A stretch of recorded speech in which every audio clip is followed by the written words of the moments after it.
They say money makes a man powerful, but there once lived a man whose wealth was so vast. It broke empires, collapsed economies, and changed the world forever. His name was Mansa Musa, ruler of the Mali Empire, the richest human being in recorded history. But his story didn't begin with gold. It began with power, destiny, and a journey so legendary that historians still struggle to separate fact from awe. The year was 1312.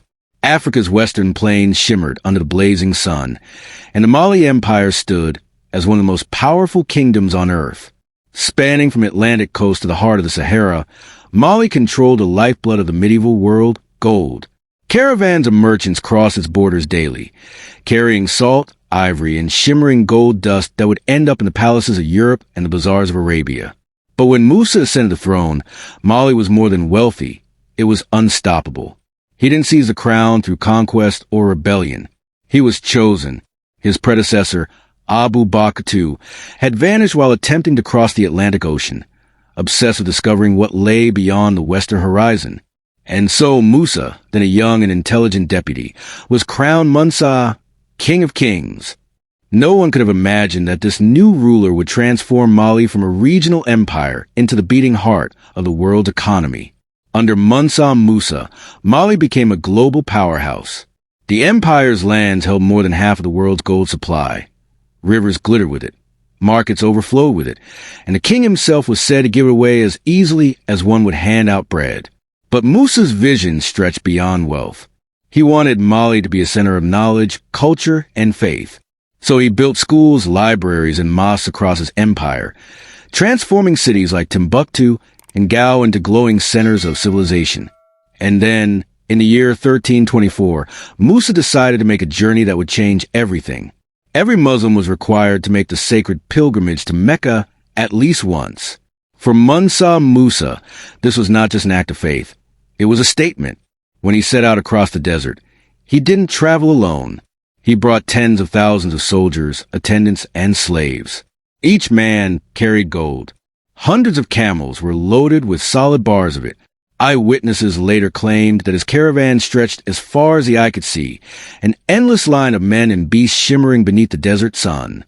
In Cairo, word spread that the richest man on earth was coming. When Musa finally arrived, the city erupted in awe. He spent freely, so freely that he handed out gold to beggars, merchants, and nobles alike. But his generosity came with consequences. The gold market collapsed. The sudden flood of wealth caused inflation so severe that it took Egypt over a decade to recover. One man's kindness had reshaped an entire economy. Mansa Musa's presence in Cairo was so magnificent that it became the stuff of legend. He met with the Mamluk Sultan, who tried to test his pride by refusing to stand when Musa entered. But Musa, confident and calm, refused to bow. He knew his worth, not just in gold, but in power. For once, the world looked at Africa not as a land to conquer, but as the center of civilization. Historians say that when Musa finally reached Mecca, his pilgrimage was so lavish that it redefined how Africa was seen by the rest of the world. Cartographers in Europe, stunned by the tales, began to draw Mansa Musa on their maps. A black king sitting on a golden throne, holding a nugget of gold the size of his fist. He was no myth. He was real, and the world couldn't believe it. When Musa returned home, he didn't come back as just a king. He came back as a legend. He brought with him scholars, architects, and poets from across the Islamic world. Among them was Abu Ishaq al-Sahili, the architect who would help design some of Mali's most magnificent buildings.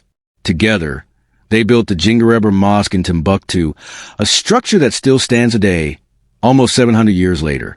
Timbuktu became a beacon of knowledge, where traders, scholars, and travelers from across Africa and the Middle East gathered to exchange ideas. Under Musa's reign, Mali flourished like never before. His leadership turned gold into greatness. But more than that, he built a kingdom rooted in justice, education, and culture. Yet, as his empire grew, so did the envy of his neighbors and the hunger of the world. Because once you hold that much power, someone will always want to take it. The final years of Mansa Musa, the mysterious decline of Mali's empire, how his gold shaped global trade, and why the richest man who ever lived was nearly erased from the history books. Because the truth is, Mansa Musa's wealth wasn't just measured in gold. It was measured in legacy. The deserts remembered his name. The world bowed to his gold. But even the brightest light must one day fade. And for Mansa Musa, the richest man who ever lived, his end was as mysterious as his rise. When Mansa Musa returned from his pilgrimage, the Mali Empire was no longer just a kingdom. It was an empire that stretched farther than anyone could travel in a lifetime. Caravans carried Mali's gold from the mines of Bambuk and Bure across the Sahara to the cities of North Africa, then onward to Europe and the Middle East. The world's greatest trading networks ran through Musa's domain, and every merchant knew his name. In the bustling markets of Cairo and Marrakesh, they whispered, "The king of Mali has enough gold to build cities from sand." But Mansa Musa wasn't satisfied with being remembered for his riches. He wanted Mali to be remembered for its mind. So he turned his eyes toward Timbuktu, a city that would soon become a symbol of African genius. He built grand mosques, vast libraries, and centers of learning. He invited scholars from Egypt, Morocco, and even as far as Persia. Soon, Timbuktu's university rivaled those of Cairo and Baghdad. The Sankore University became home to over 25,000 students and hundreds of thousands of manuscripts. Books on astronomy, mathematics, medicine, philosophy, and law. This wasn't the Africa the world was told about. This was a place of intellect, innovation, and light.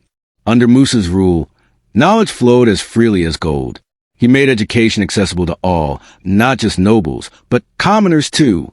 And for a time, Mali stood as one of the most advanced civilizations on earth. Mansa Musa ruled not only with wealth, but with wisdom. He was deeply spiritual, a devout Muslim who believed that power without morality was meaningless. He built mosques in every major city. He established laws based on fairness and accountability. He gave to the poor, cared for widows, and supported travelers who crossed his lands. Historians wrote that Musa never let pride cloud his heart. Even after his pilgrimage made him world famous, he continued to walk among his people, listening, learning, and building. Yet behind the glory, time was quietly moving against him. No empire lasts forever. After years of prosperity, cracks began to appear in Mali's golden walls. Trade routes shifted. Rebellious provinces began to break away. And new powers rose in the north, hungry for Mali's wealth. Mansa Musa had ruled for 25 years, and age was beginning to catch up to him. He had sons, but none possessed his wisdom, vision, or restraint. The way of the empire, once a crown of glory, began to feel like a burden of stone. Around 1337, after decades of unmatched rule, the Lion of Mali drew his final breath. Some say he died peacefully in his palace. Others whisper he died on another pilgrimage, far from home. No one knows where his body lies. No tomb, no golden sarcophagus. Just dust, stories, and a name that still echoes across centuries. When Mansa Musa died, Mali began to crumble. His heirs fought for power. The vast empire he had built, stitched together by diplomacy and gold, began to unravel. Within a century, the Mali Empire had lost control of key trade routes. Timbuktu was captured. The world that once bowed before Musa's gold moved on to new kings, new wars, new conquests.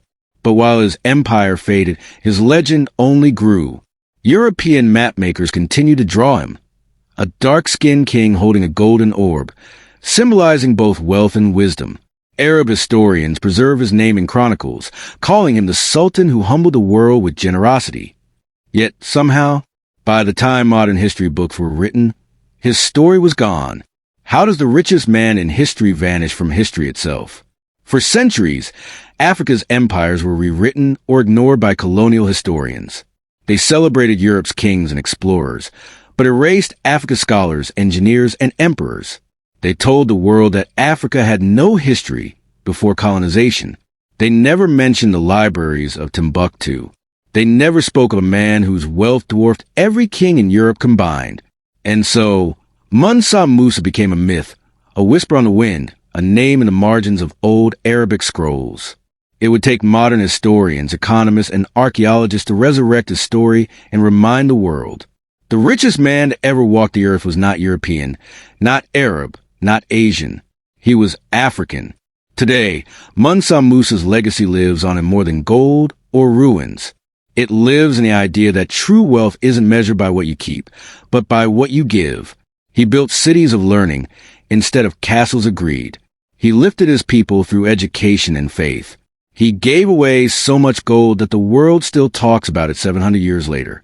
And yet his greatest treasure wasn't gold. It was vision, a vision of an Africa that stood tall, wise, and self-sufficient. When you hear billionaires today, Musk, Bezos, Gates, remember this. Their fortunes combined still wouldn't match Mansa Musa's. But Musa didn't hoard his riches. He used them to build, to teach, to uplift, and that's why his story still matters. Because Mansa Musa wasn't just a king. He was proof that Africa led the world once, and could do it again. His story isn't ancient history. It's a mirror, showing what's possible when vision meets purpose. And though his empire has long turned to sand, his name, Mansa Musa, the Golden King of Mali, still shines brighter than all the gold he ever gave away. Share this story with someone who loves history. Hit that like button, comment, and subscribe so you never miss another untold black story the world tried to erase.